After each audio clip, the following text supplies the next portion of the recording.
This used to cost you this, but now this only buys you this. The dollar menu is dead. It's a thing of the past, but the killer or killers might just be you and me. Hello, Internet. Welcome to Food Theory, the show that provides quality theories at a fair price. I have to say, whenever I'm driving down the street nowadays and I see ads for Wendy's and McDonald's and their prices, I can't help but get nostalgic and think about the old days. The days when you could scrounge for quarters under the couch cushions and go to McDonald's and get yourself a burger and fries. The days that getting that didn't require a small bank loan. The days of the dollar menu. It's safe to say those days are long gone. But what actually happened to the famous dollar menu? Was it simply just a case of corporate greed? Is there something more at play here? And most importantly, though the dollar menu went the way of the dodo or my dignity, does that mean that the new and, well, I was gonna say improved, value menus don't really provide value at all? Even though McDonald's changed the industry with the dollar menu in 2002, they were actually pretty late to the game as far as value offerings in fast food places. Wendy's was actually the pioneer in the space with the super value menu, first introduced in 1989. We call it Wendy's Super Value Menu. Everything is just 99 cents. On this menu was the Biggie soft drink or shake, Biggie fries, chili, junior bacon cheeseburger, and a baked potato, each one costing 99 cents. This was a huge hit at the time due to its affordability, particularly because of the cost of living crisis going on at the time, where houses became very expensive and people were struggling financially to afford housing. A cheap meal meant there was one less thing to worry about. As you can imagine, it wasn't long before other fast food chains wanted in on the action. Places came up with different strategies that were similar to the super value menu. Taco Bell came out with the 59, 79, 99 cent menu in 1990. It had a large list of items within those price brackets, meaning you could walk out with a huge range of items from hard or soft tacos, nachos, burritos, and tostadas, and only spend a few dollars. Seriously, I would give anything to go back to that time and get all the soft taco supremes I could afford.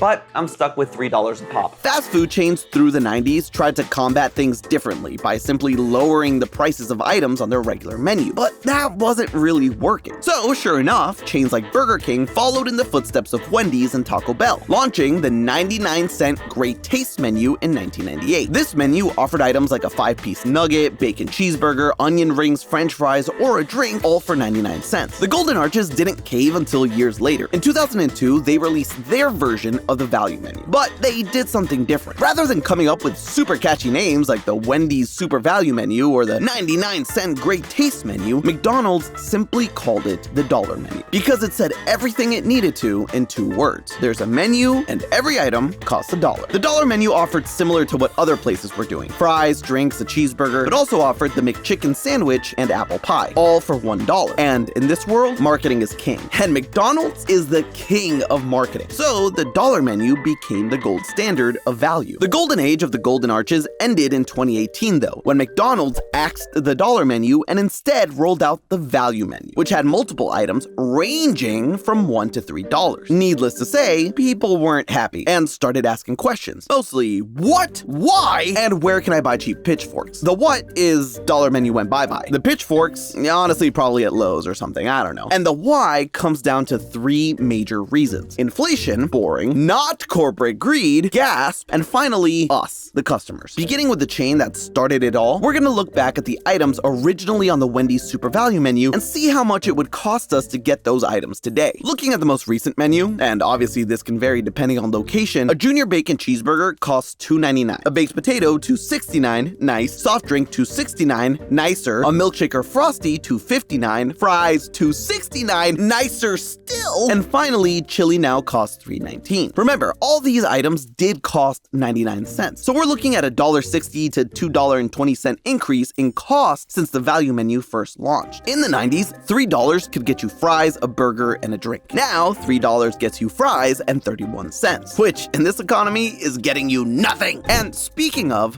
what the? Anyway, speaking of, what is that? Oh, that's right, it's my freshly roasted beans, thanks to our partner for today, Trade Coffee. Clearly, I'm no fan of wasting money. I want value, I want quality, I want pretty much everything the big chains aren't doing. But thanks to Trade Coffee, I can make sure my days start off with the best beans I can get to make my morning cup of coffee. Doesn't matter how you like your coffee, just take their quiz and in under a minute, biggity bam, they'll recommend you coffee that you'll love. Personally, I'm a hot coffee drinker, and a while back, I got this super nice coffee bean grinder that I hadn't been using just because I never knew what beans to get. I got some at the grocery store that ended up tasting like Ronald McDonald's bath water, and it's been collecting dust ever since. But when I found Trade, they made things easy. They source the best beans from over 50 top roasters in the US, and they keep their prices competitive with the grocery store brands, but with a quality that isn't bath water. And it doesn't matter if you're a hot coffee or a cold brew kind of person, they've got you covered. Plus, if the first bag they give you isn't perfect, they'll replace it for free until it is. Right now, Trade is offering 50% off a 1-month trial at drinktrade.com/food. That's drinktrade.com/food to get 50% off 1 month so that you can get the value and quality you deserve. Now let's see why you can't get that elsewhere. Because inflation causes prices to go up, over time, 99 cents has less of an effect on what you can buy. This is called purchasing power. Back in 1989, having 99 cents was good, but because of inflation, to have the same amount of purchasing power today, you would need to have $2.53. Now, when you look at the items originally on the value menu and what they cost at Wendy's today, it's not far off the $2.53 mark, is it? The Frosty Shake, fries, drink, and baked potato are all $2.69. Again, nice. Granted, the Junior Bacon Cheeseburger and chili are a little bit more, but overall, you can see that Wendy's 99-cent items have simply increased to match inflation, not just to make more money. So while yes, the 99-cent menu is gone, in today's money, it still costs the equivalent of 99 cents. And when you look at Taco Bell's value menu, you'll see it's pretty much doing the same thing. So yeah, these basic items from Wendy's have clearly gone up in price a lot, but thanks to inflation, so has everything else. And because of inflation, businesses have to increase their prices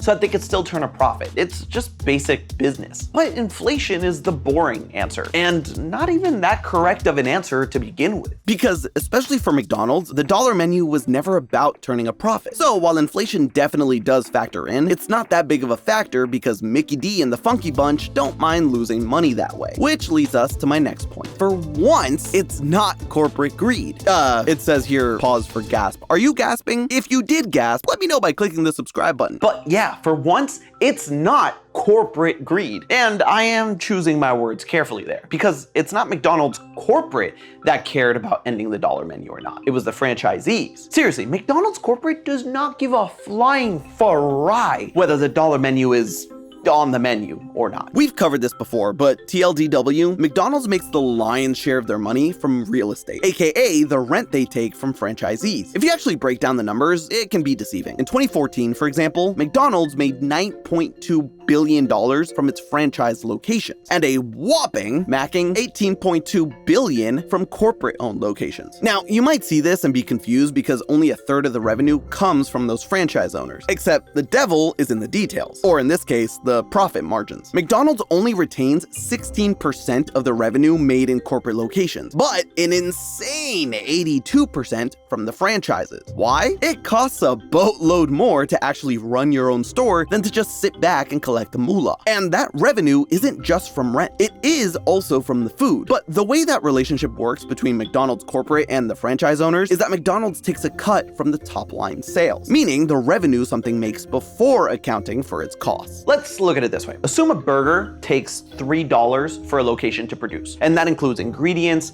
labor costs, all that stuff, yada, yada, yada. The franchise owners have to set the prices to not only make those $3 back, but also make a profit so that they can pay themselves, have money stashed away for a rainy day to fix equipment and all that stuff, but also so that they can start getting a return on their initial investment, which for McDonald's locations can range from $1 to $2 million.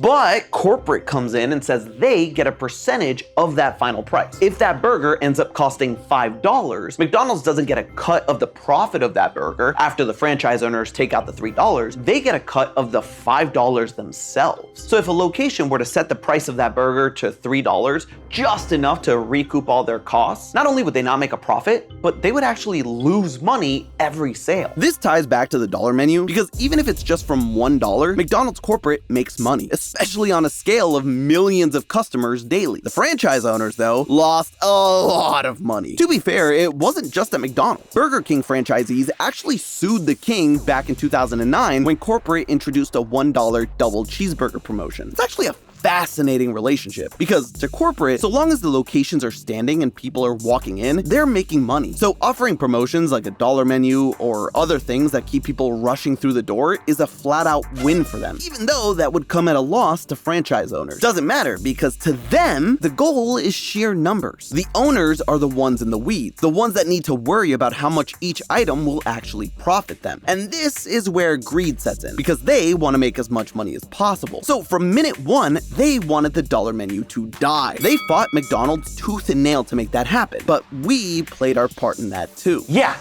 you heard me. You and me. We killed the dollar menu! Or, yeah, at least had our hand in it, even if it was inadvertently. See, the dollar menu, like so many other things that seem to save customers money, was originally a loss leader. An item that purposefully loses an establishment money, but gets people in the door and spending money on more profitable items. But the dollar menu backfired hard thanks to us. In a way, it was so successful that it failed, because people were able to make out with a full meal using it and didn't feel compelled to buy the more profitable items. Customers ended up spending less money with each visit, about 3 cents less on average. I know that sounds like a ridiculously small amount, but remember, an average McDonald's location serves around 2,000 customers daily. That's $60 a day, or almost $22,000 a year. Across all stores, that would mean a loss of almost $300 million.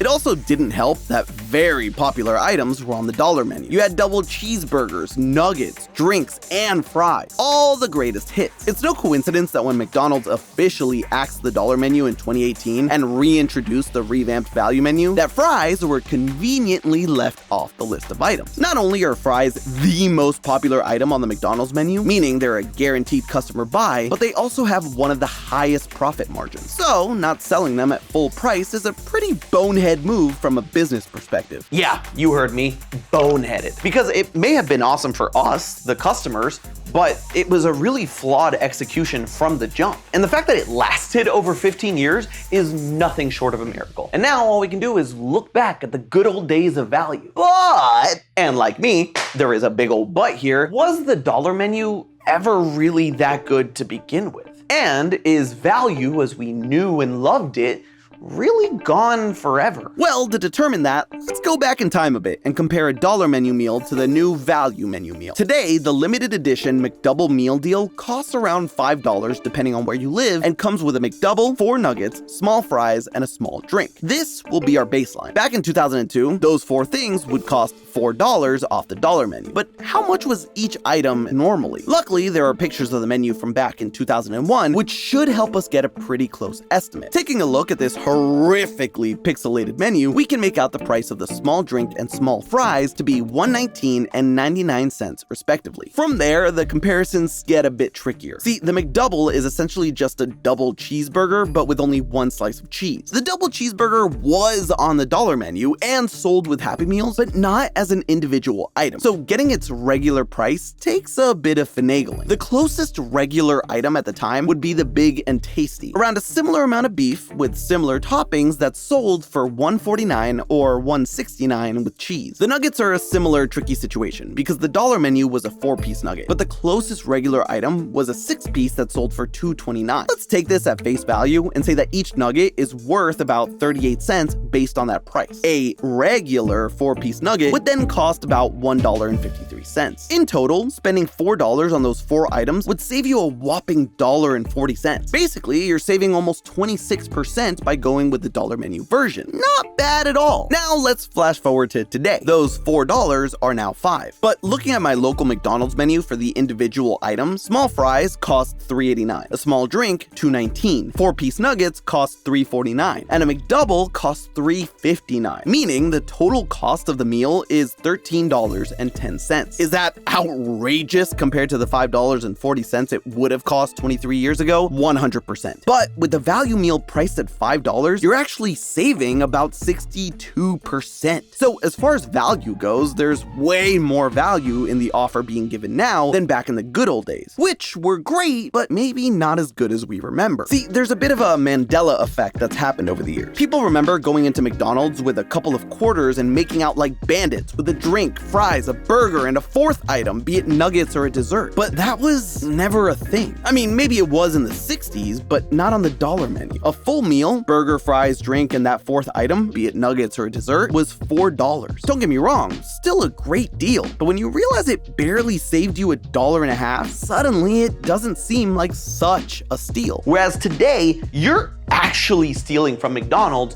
with that McDouble meal deal. There's a reason why it's just a limited time item, because if it was a permanent fixture at those $5, the franchise owners would essentially be paying you and corporate to be eating at their location. So the dollar menu may be long gone, and we'll never be able to buy a burger for $1 again. But value may just be more alive than ever. But hey, that's just a theory. A food theory. Buen provecho. And speaking of fast food, I made Taco Bell's newest menu item with sorted food. Make sure to click the link on the screen now to watch it. And as always, I'll see you next week.